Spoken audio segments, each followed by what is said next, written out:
ദൈവവുമായിട്ടുള്ള നമ്മുടെ ബന്ധമാണ് നമ്മുടെ വിശ്വാസത്തിന്റെ കാതലെങ്കിൽ ഈ വിശ്വാസത്തിൽ നമ്മൾ അനുദിനം വളരണം എന്നാണ് പരിശുദ്ധ പിതാവ് വിശ്വാസ വർഷത്തിലൂടെ ലക്ഷ്യമാക്കിയത്. അതുകൊണ്ട് തന്നെ പരിശുദ്ധ പിതാവ് തന്റെ ആദ്യത്തെ ചാക്രിക ലേഖനത്തില് അദ്ദേഹം ആദ്യമായിട്ട് ലോകത്തോട് മുഴുവനും നൽകിയ എഴുത്തില് അദ്ദേഹം പറയുന്നത് ഇപ്രകാരമാണ്: ക്രൈസ്തവ വിശ്വാസം എന്ന് പറയുന്നത് കുറെ തത്വങ്ങൾ പഠിക്കുന്നതല്ല, കുറെ ആചാരങ്ങൾ അനുഷ്ഠിച്ചു തീർക്കുന്നതല്ല. ക്രൈസ്തവ വിശ്വാസം എന്ന് പറയുന്നത് അതൊരു ബന്ധമാണ്. ആരുമായിട്ടുള്ള ബന്ധം? ദൈവവുമായിട്ടുള്ള ബന്ധം, ഒരു സംഭവവുമായിട്ടുള്ള ബന്ധം, ഒരു വ്യക്തിയുമായിട്ടുള്ള ബന്ധം, ദൈവവുമായിട്ടുള്ള ബന്ധം. ആ ദൈവം എനിക്ക് വേണ്ടിയിട്ട് തന്നെ പൂർണ്ണമായിട്ടും തന്റെ ഏകപുത്രൻ, യോഹന്നാൻ ശ്ലീഹ പറയുന്ന പോലെ തന്റെ ഏകപുത്രനെ നൽകുവാൻ തക്ക വിധം ദൈവം അത്രമാത്രം എന്നെ സ്നേഹിച്ചു എന്നുള്ളൊരു തിരിച്ചറിവാണ്. അങ്ങനെയാണ് എങ്കിൽ ആ ദൈവം എന്നെ എത്രമാത്രം സ്നേഹിക്കുന്നുണ്ട് എന്നുള്ള തിരിച്ചറിവ് ആ ദൈവവും ഞാനും തമ്മിൽ ഒരു ബന്ധമുണ്ടാക്കുക, ഒരു പിതൃപുത്ര ബന്ധമുണ്ടാക്കുക. ഈ വിശ്വാസമാണ്, ഈ ബോധ്യമാണ്, ഈ ബന്ധമാണ് യഥാർത്ഥത്തിൽ ക്രൈസ്തവ ജീവിതം എന്ന് പറയുന്നത്. അതുകൊണ്ട് തന്നെയാണ്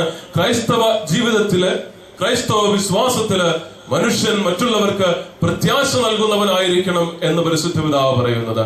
അല്ലെങ്കിൽ സഭ നമ്മളെ എപ്പോഴും ആഹ്വാനം ചെയ്യുന്നത്, പ്രിയമുള്ളവരെ, നമ്മുടെയൊക്കെയും ജീവിതം മറ്റുള്ളവർക്ക് പ്രത്യാശ നൽകുന്ന ജീവിതങ്ങളായിട്ട് മാറണം. എങ്കിൽ നമ്മൾ ആത്മശോധന ചെയ്യണം. എന്റെ വാക്കുകൾ, എന്റെ ജീവിതമൊക്കെ മറ്റുള്ളവരെ പ്രത്യാശയിലേക്ക് നയിക്കുന്നതാണോ, മറ്റുള്ളവരെ വേദനിപ്പിക്കുന്നതാണോ, നിരാശയിലേക്ക് നയിക്കുന്നതാണോ എന്ന് നമുക്ക് ആത്മശോധന ചെയ്യേണ്ടതായിട്ടുണ്ട്. യോഹന്നാൻ ശ്ലീഹ തന്റെ 1-ാമത്തെ ലേഖനത്തിൽ 5-ാമത്തെ അധ്യായത്തില് ഈ വിശ്വാസത്തെ വ്യാഖ്യാനിക്കുന്നത് മറ്റൊരു തരത്തിൽ. ആരുടെയില്ല ബൈബിളുള്ളത്? ഒന്ന് വായിക്കാമോ? 1-ാം ലേഖനം, യോഹന്നാൻ ശ്ലീഹയുടെ 1-ാം ലേഖനം 5-ാമത്തെ അധ്യായം 4-5 വചനങ്ങൾ.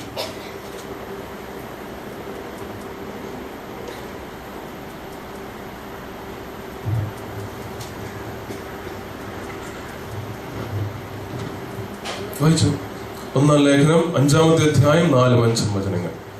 എന്തെന്നാൽ ദൈവത്തിൽ നിന്ന് ജനിച്ച ഏവനും ലോകത്തെ കീഴടക്കുന്നു.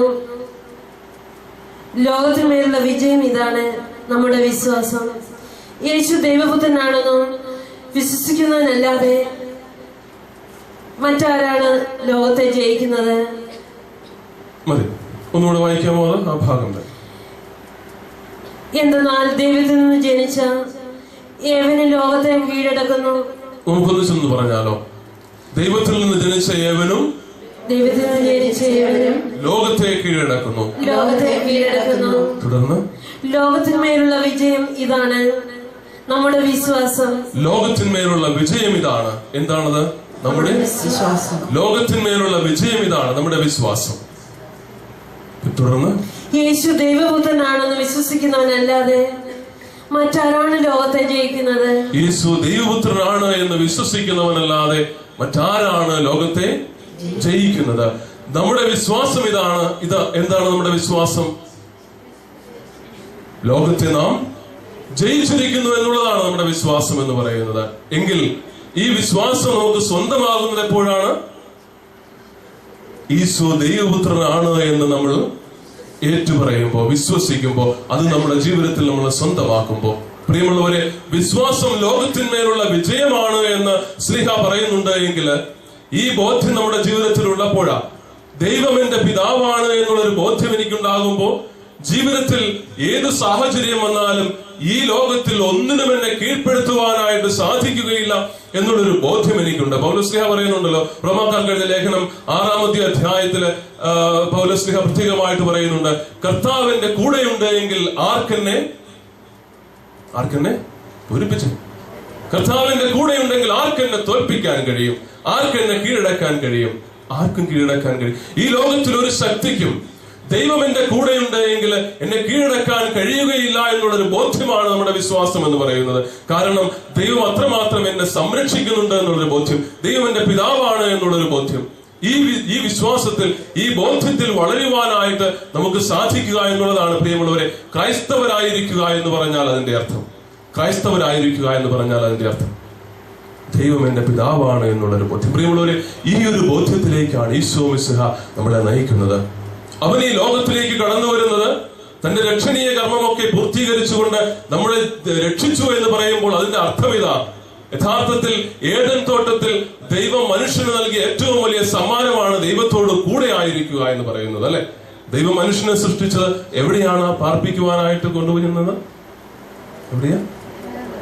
ഏദൻ തോട്ടത്തിൽ, പറുദീസായ നമ്മൾ പറയുന്നത്, അല്ലെ? പറുദീസയുടെ പ്രത്യേകത എന്തായിരുന്നു? പറുദീസയുടെ പ്രത്യേകത എന്താ? അത് മാത്രമേ ഉണ്ടായിരുന്നുള്ളൂ അവിടെ. ഏതാ? കേട്ടില്ല. സ്വാതന്ത്ര്യം ഉണ്ടായിരുന്നു, ദൈവത്തിന്റെ സാന്നിധ്യം ഉണ്ടായിരുന്നു, പിന്നെന്താ ഉണ്ടായിരുന്നത്? കേൾക്കുന്നില്ല. ഏതാണ്ടൊക്കെ സ്വരം മാത്രമേ കേൾക്കുന്നുള്ളൂ, വ്യക്തമായിട്ടൊന്നും കേൾക്കും. പിന്നെന്താ ഉണ്ടായിരുന്നത്? സമാധാനം, സന്തോഷം. ഇതൊന്നും ഞാൻ ബൈബിളിൽ കണ്ടിട്ടില്ല. ഉണ്ടോ? നിങ്ങൾ വായിച്ച ബൈബിളിലുണ്ടോ? ഞാൻ വായിച്ചു കേട്ടത് അവിടെ 4 അരുവികൾ ഉണ്ടായിരുന്നു, ധാരാളം മരങ്ങൾ ഉണ്ടായിരുന്നു, എല്ലാത്തരം വൃക്ഷങ്ങൾ അവിടെ ഉണ്ടായിരുന്നു, എല്ലാത്തരം മൃഗങ്ങൾ അവിടെ ഉണ്ടായിരുന്നു, നല്ല ഫലപുഷ്ടമായിട്ടുള്ള എല്ലാത്തരം ഫലങ്ങൾ, അതൊക്കെ ഞാൻ കണ്ടത്. സമാധാനവും സന്തോഷവും ഒന്നും ഞാൻ കണ്ടില്ല. അവിടെ ഉണ്ടായിരുന്നു. പക്ഷെ അവിടെ ഒന്നുണ്ടായിരുന്നു ഇതിനോടൊക്കെ ചേർത്ത്, മറ്റൊന്ന് എന്തായിരുന്നു? അത് ദൈവത്തിന്റെ സാന്നിധ്യം. ഒരുപക്ഷെ ആക്കുന്നത് ഈ മരങ്ങളും ഈ ഫലങ്ങളും ഈ മൃഗങ്ങളും ഈ ഫലഭൂഷ്ഠതയും ഒന്നുമല്ല, മറിച്ച് ദൈവത്തിന്റെ സാന്നിധ്യമായിരുന്നു. അതുകൊണ്ടാണ് ദൈവത്തിന്റെ ഹിതത്തിന് വിരുദ്ധമായിട്ട് പ്രവർത്തിച്ച മനുഷ്യൻ എവിടെയാ പോയി ഒളിക്കുന്നത്? എവിടെ പോയി ഒളിച്ച്? ആ മരത്തിന്റെ ചുവട്ടിൽ പോയി ഒളിക്കുക, മരത്തിന്റെ മറവിൽ പോയി ഒളിക്കുക.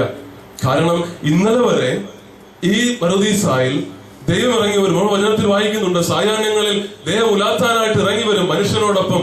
ഇവൻ തന്റെ മകനാണ്, മകളാണെന്നുള്ള ബോധ്യമുള്ളതുകൊണ്ട്, അവനോട് കൂടെ ആയിരിക്കാൻ ദൈവം ആഗ്രഹിക്കുന്നതുകൊണ്ട് അവൻ ഇറങ്ങി വരും. ഇറങ്ങി വരുമ്പോ ഈ മനുഷ്യനോടൊപ്പം ദൈവം ഉലാത്തുകയാണ്. വചനത്തിൽ നമ്മൾ വായിക്കുന്നുണ്ട്. പക്ഷെ ഇന്ന് വന്നു കഴിഞ്ഞപ്പോ മനുഷ്യനെ കാണുന്നില്ല, അവനെ കാണുന്നില്ല. ദൈവം ചോദിക്കുകയാ, ആദം നീ എവിടെയാ? ആദം നീ എവിടെയാ? ദൈവം എന്താ ചോദിച്ചത്? ആദം നിന്റെ അവസ്ഥ ഇപ്പൊ എന്താ എന്നാണ് ചോദിച്ചത്. അങ്ങനെയാകാം. പിന്നെന്തായിരിക്കും? ശരിയാ, നിന്റെ അവസ്ഥ ഇപ്പൊ എന്താ? ഇന്നലെ വരെ നീ എന്റെ കൂടെ ഉണ്ടായിരുന്നു, ഞാൻ ഇറങ്ങി വരുമ്പോ നീ എന്റെ കൂടെ ഉണ്ടായിരുന്നു. നമ്മളൊക്കെ പണ്ട് പള്ളിക്കൂടത്തിൽ പഠിച്ചുകൊണ്ടിരുന്ന സമയത്ത് അച്ഛനും അമ്മച്ചിയും ഒക്കെ നമുക്ക് സ്ലേറ്റും പുസ്തകമൊക്കെ മേടിച്ചെന്ന് വെച്ചും പറയും, സ്കൂളിൽ പോകുന്നതിന് കുഴപ്പമില്ല, ഇത് കൊണ്ടുപോകും, പുതിയ സാധനമാണ്. പക്ഷെ ഉരുണ്ട് വീണോ തല്ലുകൂടിയോ ഇത് പൊട്ടിച്ചിട്ട് പറഞ്ഞിട്ടില്ല. അങ്ങനെ പറഞ്ഞിട്ടുണ്ട്, പല പ്രാവശ്യം എന്നോടും പറഞ്ഞിട്ടുണ്ട്, അങ്ങനെ പറഞ്ഞിട്ടുണ്ട്. പക്ഷേ ആരോടെങ്കിലും വഴക്ക് കൂടിയോ കല്ലിൽ തട്ടിയോ ഉരുണ്ട് വീണ് സ്ലേറ്റ് പൊട്ടിച്ചിട്ട് തിരിച്ച് വീട്ടിലേക്ക് വരുമ്പോ വാതിക്കെ അച്ഛനും അമ്മച്ചിയോ ഉണ്ടായെങ്കിൽ നമ്മൾ സ്വാഭാവികമായിട്ട് എന്ത് ചെയ്യും? ആ അടുക്കള വാതിലേക്ക് കൂടെ ആയിരിക്കും സ്വാഭാവികമായിട്ട് വരുന്നത്, അല്ലെ? അടുക്കള. കാരണം നമുക്ക് ചെയ്യരുതെന്ന് പറഞ്ഞ കാര്യം ചെയ്തിട്ട് വരുമ്പോ മുഖത്ത് നോക്കാനായിട്ട് സ്വാഭാവികമായിട്ടും ബുദ്ധിമുട്ടുണ്ടാകും. കിട്ടുന്ന അടി മേടിക്കണ്ടല്ലോ എന്ന് വിചാരിച്ചിട്ടും കൂടെ ആദ്യം ചെയ്തത് ഇത്രയേ ഉള്ളൂ. തമ്പുരാൻ പറഞ്ഞ വചനത്തിന് വിരുദ്ധമായിട്ട് ജീവിതത്തിൽ പ്രവർത്തിച്ചു കഴിഞ്ഞപ്പോ അവൻ ഇറങ്ങി വരുമ്പോ അവന്റെ മുമ്പിൽ നിൽക്കാനായിട്ട് അവന് യോഗ്യതയില്ലെന്ന് തോന്നുകയാ, ഭയം തോന്നുകയാ. അവൻ അടുക്കള വാതിലിന് പുറകിൽ പോയെന്ന് മാത്രമേ ഉള്ളൂ. അവിടെ ദൈവം ചോദിക്കുന്നത്, ആദം നീ എവിടെയാ? നീ ഏത് മരത്തിന്റെ പിന്നിൽ പോയി ഒളിച്ചിരിക്കുന്നതാണോ തമ്പുരാൻ ചോദിക്കുന്നത്? അല്ല, അവൻ ചോദിക്കുന്നത് നീയും ഞാനും തമ്മിലുള്ള ബന്ധത്തിൽ ഇപ്പോ നിന്റെ സ്ഥാനം എവിടെയാ? നീയും ഞാനും തമ്മിലുള്ള ബന്ധത്തിൽ നിന്റെ സ്ഥാനം എവിടെയാ? അതാ ദൈവം ചോദിക്കുന്നത്. ഇന്നലെ വരെ നീ എന്റെ കൂടെ ആയിരുന്നുവെങ്കിൽ ഇന്ന് നിന്റെ സ്ഥാനം എവിടെയാ? നിന്റെ സ്ഥാനം? ആ മരത്തിന്റെ പിന്നിലാ, മരത്തിന്റെ പുറകിലാ. നിനക്ക് എന്റെ കൂടെ വരാനായിട്ട് സാധിക്കുന്നില്ല. 2 മക്കളുടെ കഥ ഈശോ മിശിഹ പറയുന്നുണ്ടല്ലോ. എല്ലാവിധ സൗകര്യങ്ങളും നൽകി ഒരു അപ്പൻ 2 മക്കളെ വളർത്തിക്കൊണ്ട് വന്നപ്പോൾ ഇളയ മകൻ വിചാരിച്ചത് തനിക്ക് ഒരുപക്ഷെ ഇതിനേക്കാൾ സന്തോഷം മറ്റെവിടെയെങ്കിലും ആയിരിക്കുന്നു വിചാരിച്ചുകൊണ്ട് കിട്ടിയ ഓഹരിയും വാങ്ങിയിട്ട് അവൻ പോവുകയാണ്. പക്ഷെ പന്നിക്കൂട്ടി കടന്നപ്പോഴാണ് അവൻ തിരിച്ചറിയുന്നത് പിതാവിനോട് കൂടെ ആയിരിക്കുന്നതിന്റെ മഹത്വം എന്താണെന്ന് തിരിച്ചറിയുകയാണ്. അവിടുന്ന് അവൻ എഴുന്നേറ്റ് തിരിച്ചു വന്നു കഴിയുമ്പോൾ പിതാവിനോട് അവൻ ഏറ്റുപറയുന്നുണ്ട്, നിന്റെ പുത്രനായിട്ട് സ്വീകരിക്കുവാനായിട്ട് ജീവിക്കുവാനായിട്ട് ഇനി എനിക്ക് യോഗ്യതയില്ല. പക്ഷേ എന്റെ ജീവിതം ഇവിടെ ആയിരുന്നപ്പോഴാ സന്തോഷകരമായിരുന്നത്. എനിക്ക് ഏറ്റവും സന്തോഷം കിട്ടുമെന്ന് വിചാരിച്ചുകൊണ്ട് ഞാൻ സ്വന്തമാക്കി കടന്നുപോയിട്ടുള്ള അല്ലെങ്കിൽ സ്വന്തമാക്കുവാനായിട്ട് ആഗ്രഹിച്ചിരുന്ന വഴികളിലൊന്നും എനിക്ക് സമാധാനവും സന്തോഷവും കിട്ടിയില്ല. പ്രിയമുള്ളവരെ, ജീവിതത്തിൽ നമുക്ക് ഏറ്റവും അധികം സന്തോഷം ഉണ്ടാകുന്ന എപ്പോഴാണ്? എന്ത് കാര്യമാണ് ഉദ്ദേശിക്കുന്നത് ഞങ്ങൾക്ക് മനസ്സിലായത്. അല്ല, ജീവിതത്തിൽ ഒത്തിരിയേറെ കാര്യങ്ങളുണ്ട് നമ്മളെ സന്തോഷിപ്പിക്കുന്ന കാര്യം, അല്ലേ?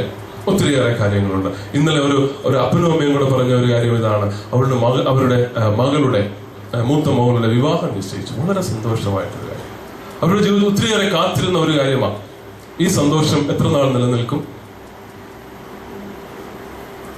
എത്ര നാൾ നിലനിൽക്കും? ഞങ്ങൾക്ക് ഇത് ഏറ്റവും വലിയ സന്തോഷമാണ് ജീവിതത്തിന്റെ എന്ന് പറഞ്ഞുകൊണ്ട് ഈ ദമ്പതികൾ, ഈ അപ്പനും അമ്മയും പറയുന്നുണ്ട്.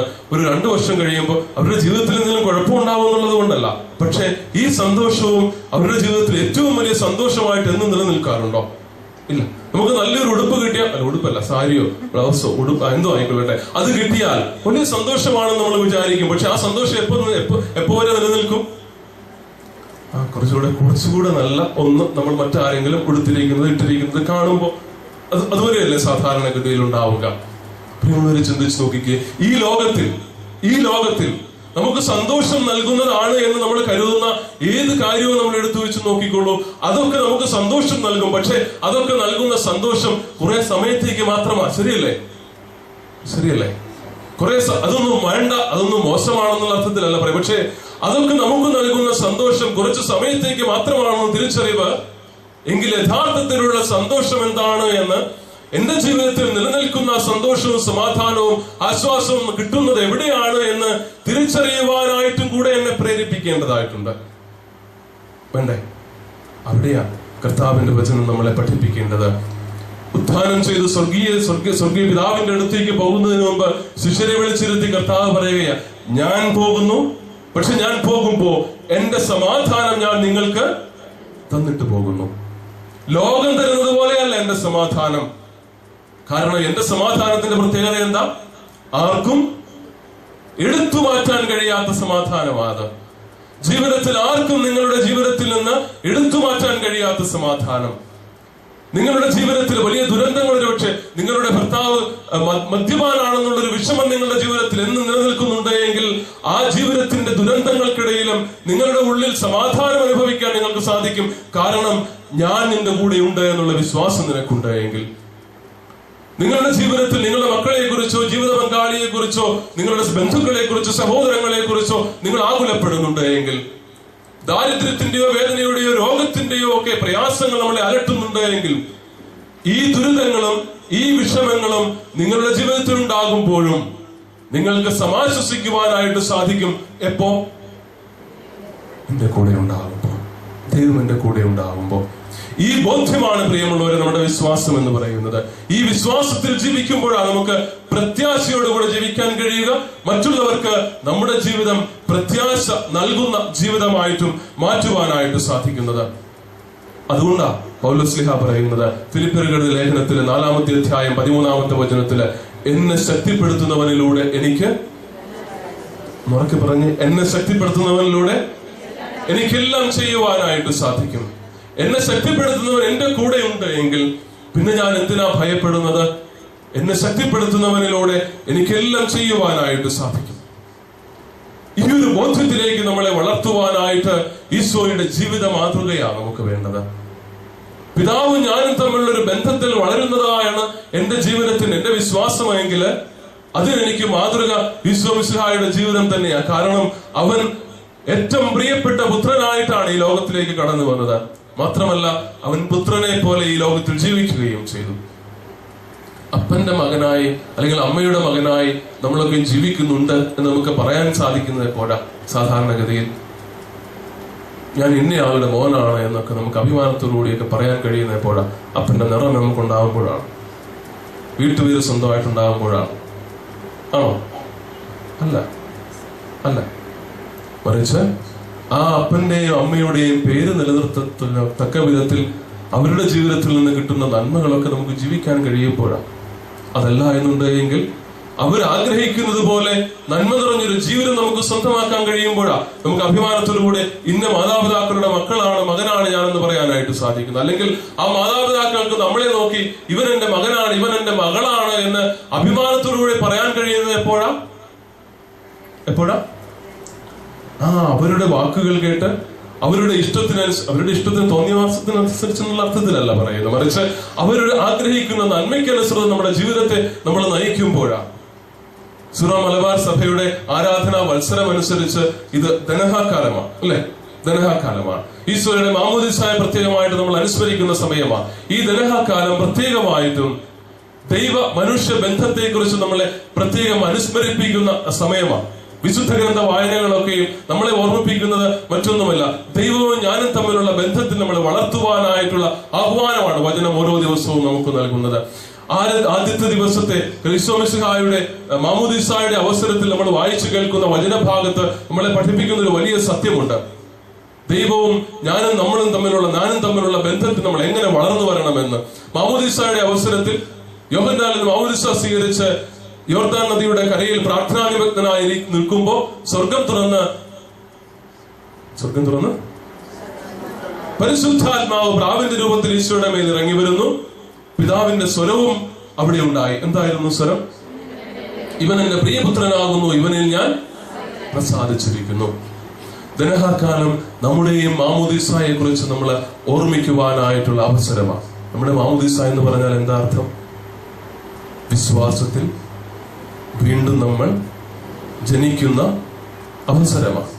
അതുകൊണ്ട് ഈ വിശ്വാസത്തിന്റെ വാതിൽ എന്ന് പറയുന്ന അപ്പസ്തോലിക ലേഖനത്തിൽ വിശ്വാസവർഷം പ്രഖ്യാപിച്ചുകൊണ്ട് പരിശുദ്ധ ബെനഡിക്ട് പതിനാറാമൻ മാർപ്പാപ്പ പ്രഖ്യാപിച്ച വിശ്വാസത്തിന്റെ വാതിൽ എന്ന് പറയുന്ന അപ്പസ്തോലിക ലേഖനത്തിൽ അദ്ദേഹം പറയുന്നത് നമ്മൾ വിശ്വാസത്തിന്റെ വാതിൽ കടക്കുന്നത് മാമോദിസായിലൂടെയാണെന്ന്. വിശ്വാസ ജീവിതത്തിലേക്ക് നമ്മൾ പ്രവേശിക്കുന്നത് മാമോദിസായിലൂടെയാണ്. അവിടെ നമ്മൾ ഏറ്റുപറയുന്നത് എന്താ? ഞാൻ ദൈവത്തിന്റെ മകനാണ്, മകൻ. വിശ്വാസം, മാമോദിസ നമ്മുടെ വിശ്വാസ ജീവിതത്തിന്റെ ആരംഭമാണ് എന്ന് പറയുന്നതിന്റെ അർത്ഥം എന്താണ്? മാമോദിസ പങ്കെടുത്തിട്ടില്ലേ? മാമോദിസ നൽകുന്ന ക്രമത്തിൽ പങ്കെടുത്തിട്ടില്ലേ? ഉണ്ട്. അവിടെ എന്താ സംഭവിക്കുന്നത്? മാമോദിസ നൽകി, മാമോദിസ തൊട്ടിയിൽ ജലം കൊണ്ടും തൈലം കൊണ്ടും അഭിഷേകം നൽകിയതിനു ശേഷം മാമോദിസ സ്വീകരിച്ച ഈ കുഞ്ഞിനെയും തലതൊട്ടപ്പനെയും തലതൊട്ടമ്മയെയും ഒക്കെ വിളിച്ചുകൊണ്ട് കാർമികൻ നേരെ മധുബഹായുടെ മുമ്പിൽ പോയി നിൽക്കും, അല്ലെ? അവിടെ പോയി നിന്നുകൊണ്ട് കാർമികൻ ആഹ്വാനം ചെയ്യും. മാമോദിസ സ്വീകരിച്ച് ദൈവ മകനായി അല്ലെങ്കിൽ ദൈവത്തിന്റെ മകളായി തീർന്നിരിക്കുന്ന ഈ കുഞ്ഞിനോട് ചേർന്ന് നമുക്ക് ദൈവത്തെ മാമോദിസയിൽ പങ്കെടുത്തിട്ടുള്ളവർ ഓർത്തു നോക്കിക്കുക. ദൈവത്തെ സ്തുതിക്കാം, പിന്നെ ദൈവത്തെ നന്ദി പറയാം, പിന്നെ മഹത്വപ്പെടുത്താം. അച്ഛൻ പറയുന്ന ഒറ്റ കാര്യമേ ഉള്ളൂ, അല്ലെ? മാമോദിസ സ്വീകരിച്ച ഈ കുഞ്ഞിനോട് ചേർന്ന് നമുക്ക് ദൈവത്തെ പിതാവേ എന്ന് വിളിക്കാം. അങ്ങനെ പറയും, ശരിയല്ലേ? അല്ലെങ്കിൽ ഇനി മാമോദിസ നൽകുന്ന അവസരത്തിൽ ഒന്ന് പോയി ശ്രദ്ധിച്ചു നോക്കണം. ഈ ഒറ്റ കാര്യം പറയുന്നുള്ളൂ. ദൈവത്തെ മഹത്വപ്പെടുത്താമെന്ന് സ്തുതിക്കാമെന്ന് ഒന്നും പറയുന്നില്ല, മറിച്ച് ഈ ബന്ധത്തെ കുറിച്ച് അനുസ്മരിക്കുകയാണ്. പിതാവേ എന്ന് വിളിക്കാമെന്ന്. മാമോദിസ സ്വീകരിച്ചത് വഴിയായിട്ട് നീ ദൈവത്തിന്റെ മകനായി മകളായി തീർന്നിരിക്കുന്നുവെന്ന് ഈ കുഞ്ഞിനെ ബോധ്യപ്പെടുത്തുമാറ് പ്രിയമുള്ള തലതൊട്ടപ്പനും തലതൊട്ടമ്മയും ജീവിക്കുവാനായിട്ട് ബാധ്യസ്ഥതയുണ്ട്, കടമയുണ്ട് എന്ന് ഓർമ്മിപ്പിക്കത്തക്ക വിധത്തിൽ കാർമികൻ പറയുക. മാമോദിസ സ്വീകരിച്ച ഈ കുഞ്ഞിനോട് ചേർന്ന് നമുക്ക് ദൈവത്തെ പിതാവേ എന്ന് വിളിച്ച് പ്രാർത്ഥിക്കാം. എന്നിട്ടാ സ്വർഗസ്ഥനായ ഞങ്ങളുടെ പിതാവേ എന്ന് വിളിച്ച് പ്രാർത്ഥിക്കുന്നത് മാമോദിസയുടെ അവസരത്തിൽ കൂദാശയിലെ പങ്കുചേരുമ്പോൾ നമുക്ക് അറിയാവുന്നതാണ്.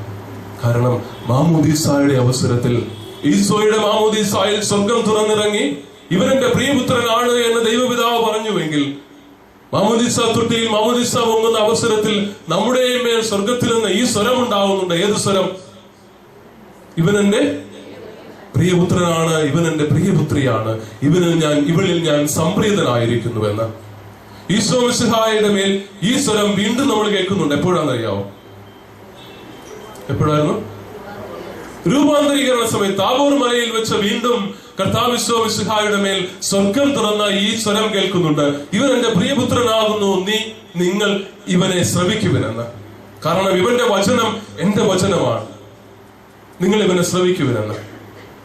അതായത് മാമോദിസയുടെ അവസരത്തിൽ ഈശോയെ കുറിച്ച് സ്വർഗീയ പിതാവ് പറഞ്ഞത് ഇവൻ എന്റെ പ്രിയപുത്രനാണ്, ഇവനിൽ ഞാൻ സംപ്രീതനായിരിക്കുന്നു, എന്റെ വചനം പൂർത്തീകരിക്കുന്നവനാണ് ഇവൻ എന്ന് പറഞ്ഞുവെങ്കിൽ രൂപാന്തരീകരണത്തിന്റെ സമയത്തും ഈശോ മിശിഹായെ നോക്കിക്കൊണ്ട് സ്വർഗീയ പിതാവിന് പറയുവാനായിട്ട് സാധിക്കും. എന്ത്? ഇവൻ എന്റെ പ്രിയപുത്രനാണ്, ഇവനിൽ ഞാൻ സംപ്രീതനാണ് എന്ന്. മാമോദിസയുടെ അവസരത്തിൽ നമ്മളെ നോക്കിയും സ്വർഗീയ പിതാവ് പറഞ്ഞ വചനം ഇതാ: ഇവൻ എന്റെ പ്രിയപുത്രനാണ്, പ്രിയപുത്രിയാണ്, ഇവളിൽ ഞാൻ സംപ്രീതനാണ് എന്ന്. ഇന്ന് തമ്പുരാൻ കർത്താവ് ഇവിടെ ഒരു രൂപാന്തരീകരണം ഉണ്ടാവുകയാണ് എങ്കിൽ നമ്മളെ ഓരോരുത്തരെയും നോക്കിയിട്ട് ഈ വചനം വീണ്ടും ആവർത്തിക്കുമോ? ആവർത്തിക്കാൻ തമ്പുരാന് സാധിക്കുമോ? ആത്മാർത്ഥതയുണ്ടെങ്കിൽ, അവന്റെ വചനം ആത്മാർത്ഥതയുള്ള വചനമാണ് എങ്കിൽ അവൻ ആദ്യത്തെ ഭാഗം ആവർത്തിക്കുമെന്നുള്ള കാര്യം ഉറപ്പാ. ഏത് ഭാഗമാ? ഇവൻ എന്റെ പ്രിയപുത്രിയാണ്, പ്രിയപുത്രനാണ് എന്നുള്ള കാര്യം തമ്പുരാൻ തീർച്ചയായിട്ടും ആവർത്തിക്കും. പക്ഷേ എനിക്ക് പ്രിയപ്പെട്ട പുത്രനാണ്, ഇവനിൽ ഞാൻ സംപ്രീതനാണ് എന്ന് നമ്മളെ നോക്കിയിട്ട് തമ്പുരാൻ പറയാനായിട്ട് സാധിക്കുമോ? എന്നോട് ഉത്തരം പറയണ്ട, പറയാൻ സാധിക്കുമോ?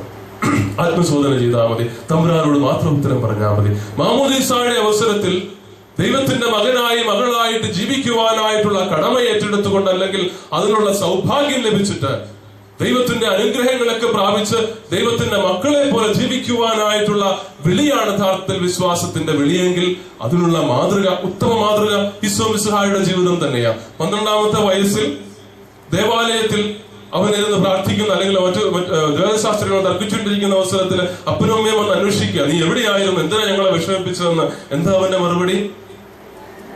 ഞാൻ എന്റെ സ്വന്തം ഇഷ്ടം നോക്കി പോകേണ്ടവനല്ല ഞാൻ, മറിച്ച് ഞാൻ എന്റെ പിതാവിന്റെ കാര്യങ്ങളിൽ വ്യാപൃതനായിരിക്കേണ്ടവനാണ് എന്ന് 12-ാമത്തെ വയസ്സിൽ അവൻ തന്നെയും തന്റെ മാതാപിതാക്കളെയും ബോധ്യപ്പെടുത്തുന്നുണ്ട് എങ്കിൽ വീണ്ടും വർഷങ്ങൾക്ക് ശേഷം സമരിയാക്കാരി സ്ത്രീയോട് കിണറ്റിൻകരയിൽ ഇരുന്ന് സമ്മതിച്ചതിന് ശേഷം, സംസാരിച്ചതിന് ശേഷം ശിഷ്യന്മാർ അവന് ഭക്ഷണം കൊണ്ടു കൊടുക്കുമ്പോ അവനെന്താ അവരോട് മറുപടി പറയുന്നത്? നിങ്ങളറിയാത്ത ഭക്ഷണം എനിക്കുണ്ട്. എന്താ ആ ഭക്ഷണം? എന്റെ പിതാവിന്റെ ഇഷ്ടം നിറവേറ്റുന്നതാ, എന്റെ പിതാവിന്റെ ഇഷ്ടം നിറവേറ്റുന്നതാ എന്റെ ഭക്ഷണമെന്ന്. മരണത്തിന്റെ അവസരത്തില് മരണവേദന ഉണ്ടാകുമ്പോഴും കർത്താവ് ആവർത്തിക്കുന്ന വചനം മറ്റൊന്നുമല്ല, ഇത് തന്നെയാ. എന്താ വചനം? എന്റെ ഇഷ്ടമല്ല, നിന്റെ ഇഷ്ടം നിറവേറട്ടെ. പിതാവിന് പ്രിയപ്പെട്ട പുത്രൻ എങ്ങനെയാ ജീവിക്കേണ്ടതെന്ന് അവൻ കാണിച്ചു തരികയാ. എന്നിട്ട് തന്നെ ജീവിതം തന്നെ പൂർണ്ണമായിട്ടും അർപ്പിക്കുമ്പോ അവൻ പറയുന്ന ഇത്ര മാത്രമേ ഉള്ളൂ: പിതാവേ, അങ്ങേ തൃക്കരങ്ങളിൽ എന്റെ ആത്മാവിനെ ഞാൻ സമർപ്പിക്കുന്നു.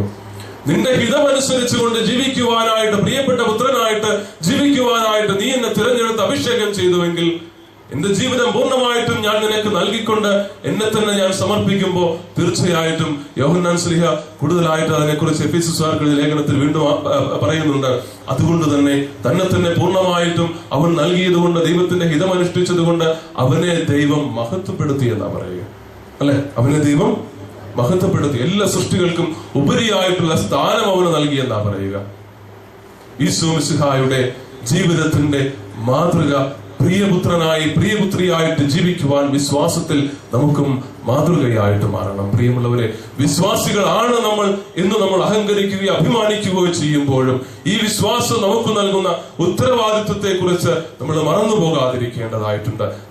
പോകാതിരിക്കേണ്ടതായിട്ടുണ്ട്.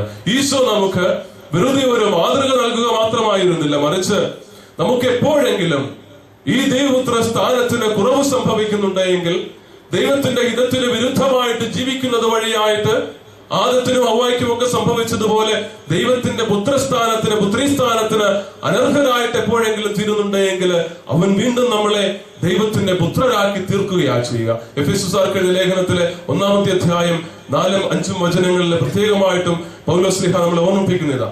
ഒന്ന് വായിക്കാമോ വചനം? എഫെസ്യർക്കുള്ള ലേഖനം 1-ാമത്തെ അധ്യായം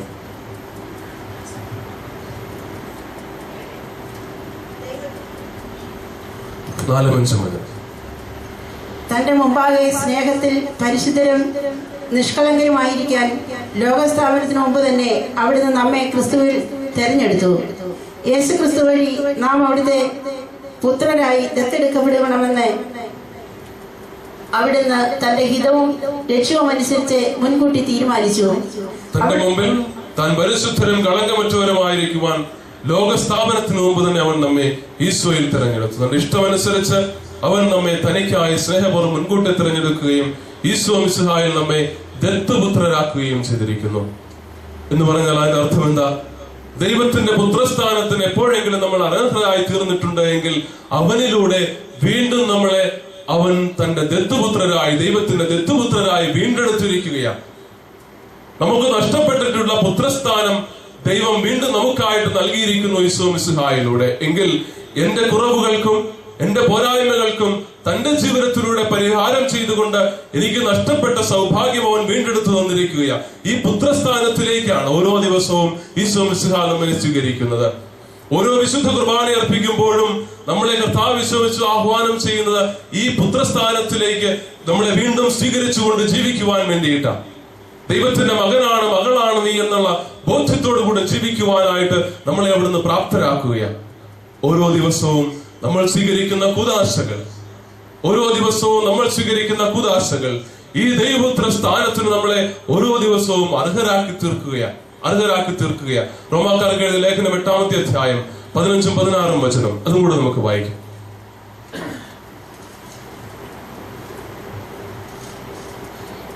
നിങ്ങളെ വീണ്ടും ഭയത്തിലേക്ക് നയിക്കുന്ന അടിമത്തത്തിന്റെ ആത്മാവിനെ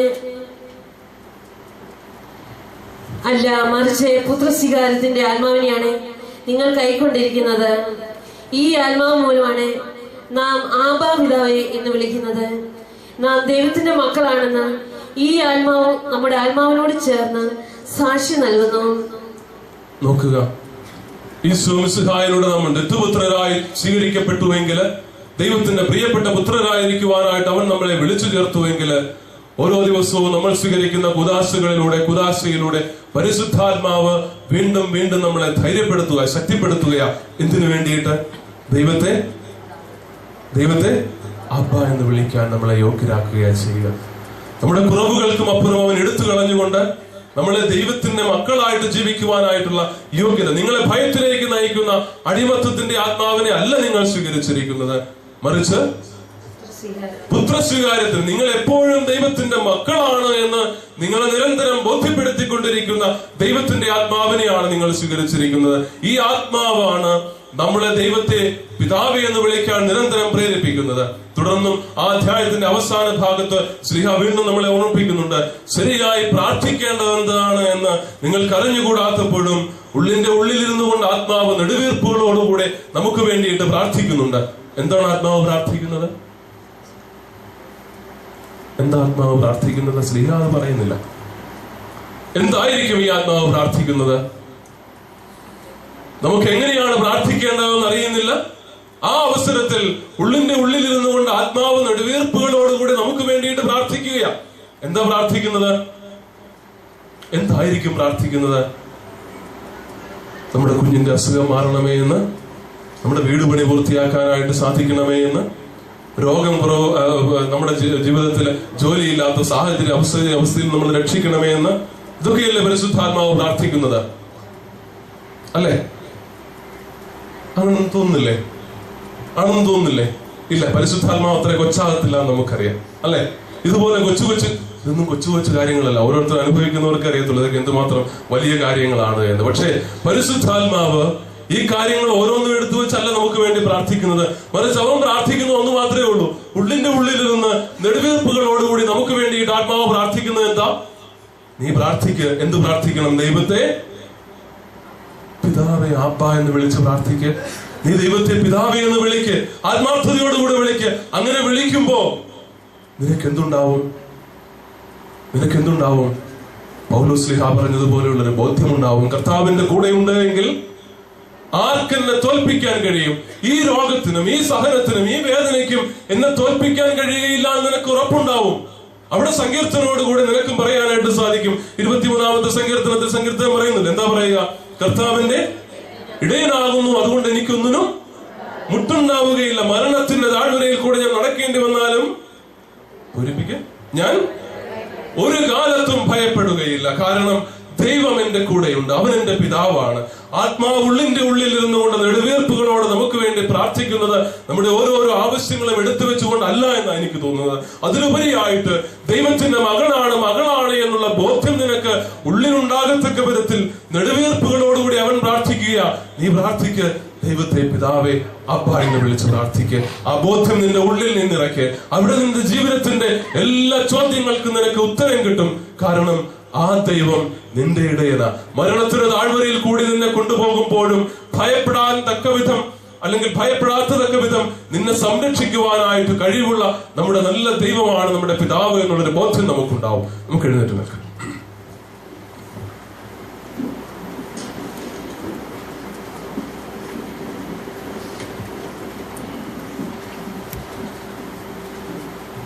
പിതാവായ ദൈവത്തിന്റെ അനന്തമായ സ്നേഹത്തെക്കുറിച്ചുള്ള ബോധ്യം നമ്മുടെ ഹൃദയത്തിൽ നമുക്കുണ്ടാവട്ടെ. നമ്മുടെ കണ്ണുകൾ അടച്ച് നമുക്ക് പ്രാർത്ഥിക്കാം.